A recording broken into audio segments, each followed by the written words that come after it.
Well, we're now being joined by Mr. Ewo Siroro, an aviation commentator, to shed some light on this matter. And thank you for joining us on the news today. Well, looking at the BASA agreement that has just been signed between Nigeria and Qatar, do you think this is a good step for Nigeria? Well, basically, like you said earlier, the agreement basically between these two nations would foster commerce, travel, trade, and of course diplomatic ties to a large extent. It's good for both economies, but at the same time, there are concerns that we need to look at least on our end, which we must get right. It's a good team, but are we getting the balance right? That's the question we need to ask ourselves here. Well, what kind of balance will those be?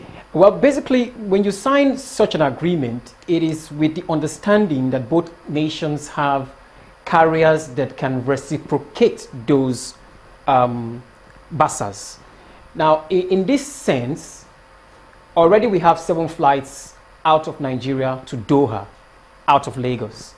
With this signing now to major cities, basically there are 4 major cities in Nigeria, to say the least, and that is Port Harcourt, Abuja, Lagos, and of course Kano. Now, to the extent that we also have an international airport in Enugu, probably that might also include Enugu in the future, so to say. As it stands right now, Nigeria is not in a position to reciprocate because we do not have a national carrier.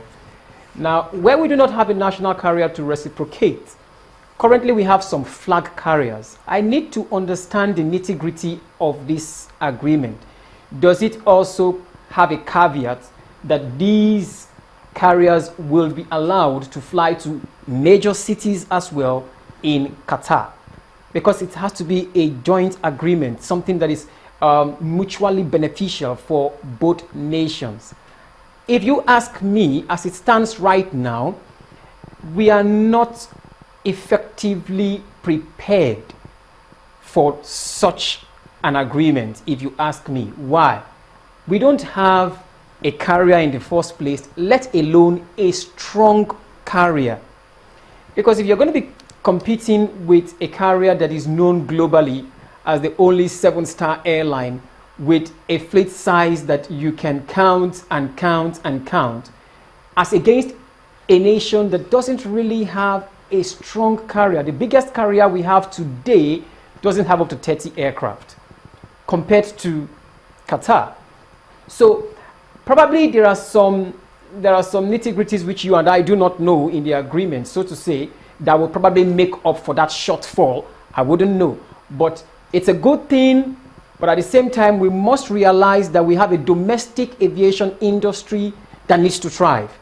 And for that industry to thrive, there must be a hub system. But if you allow everybody to fly into various areas in the country, then what duty do you give to the local carriers to carry passengers from point A to point B and distribute them around the network? For instance, the major destinations in Nigeria that are said to be lucrative as far as domestic flight is concerned are these 4 locations: Port Harcourt, Abuja, Lagos, and of course, Kano. These are where you have the 4 major international airports. Now, if I can fly directly to these four cities, then I don't need a domestic carrier. That's the challenge. So it means I have already effectively reduced the number of passengers that would have connected from one of these other airports.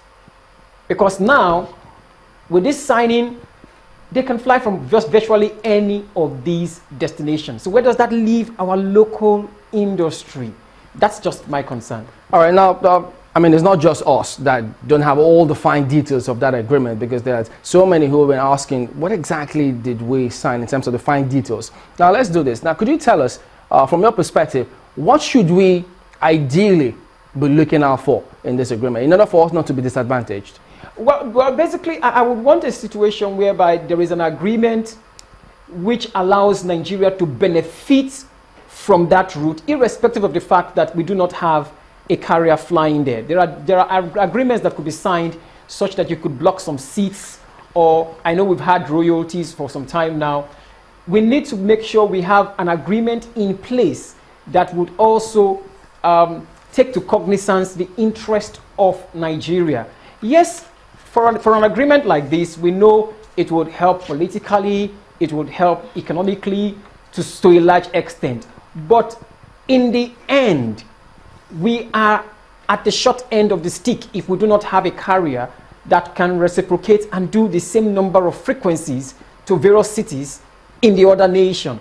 So I don't know what the details are, and we were not privy to that, so I will not be able to speak in detail to that extent. But I am hopeful that in the signing of this document, the experts on the Nigerian side would have looked at the challenges we are facing currently and then marry it with the opportunities that this agreement brings to bear, and do that in such a way that in the end it will create a phase-off period for us to establish a proper national carrier that can effectively compete, so to say. And that's just my concern, however. But if you look at it holistically, it's a good thing. All right, it was Iroro, aviation expert. Thank you for talking to us today. Thank you very much.